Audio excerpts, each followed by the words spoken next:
రాష్ట్రంలో కాంగ్రెస్ బీఆర్ఎస్ నాయకులు వ్యక్తిగత విమర్శలతో రాజకీయాలను దిగజారుస్తున్నారని ఫైర్ అయ్యారు కేంద్ర మంత్రి కిషన్ రెడ్డి.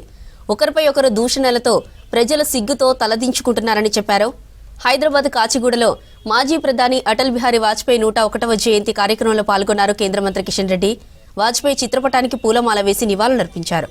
మహిళలకు చీరలు, పండ్లు పంపిణీ చేశారు. దేశ హితం కోసం అనేక సంస్కరణలు తీసుకొచ్చిన మహనీయుడు వాజ్పేయి అని కొనియాడారు కేంద్ర మంత్రి కిషన్ రెడ్డి.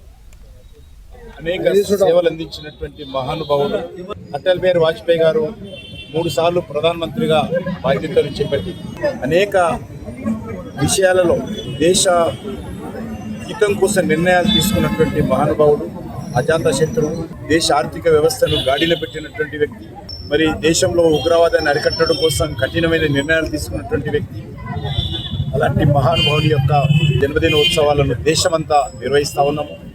కేంద్ర ప్రభుత్వము, రాష్ట్ర ప్రభుత్వాలు, అనేక సామాజిక సంస్థలు కూడా ఈ కార్యక్రమాలు నిర్వహిస్తూ ఉన్నాం.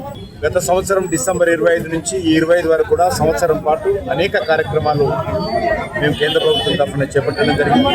ఎవరైతే రాజకీయ నాయకులు పనిచేస్తూ ఉన్నారో, రాజకీయాలలో రావాలనుకుంటున్నారో వాళ్ళు ఆయనను స్ఫూర్తిగా తీసుకొని పనిచేయాల్సిన అవసరం, ఆయన ఆదర్శంగా తీసుకొని పనిచేయాల్సిన అవసరం.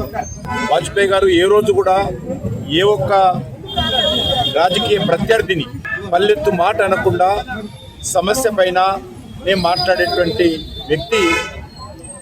ఆ రకంగా తనకంటూ ఒక స్థానాన్ని సంపాదించుకున్నటువంటి మహానుభావుడు అటల్ బిహారీ వాజ్పేయి గారు. ఈరోజు దేశ రాష్ట్ర రాజకీయాలను ఏ రకంగా రాజకీయ పార్టీలు వ్యవహారం చేస్తూ ఉన్నాయి, ప్రత్యర్థుల మీద విమర్శిస్తున్నప్పుడు ఏ రకమైనటువంటి భాష ఉపయోగిస్తున్నారు.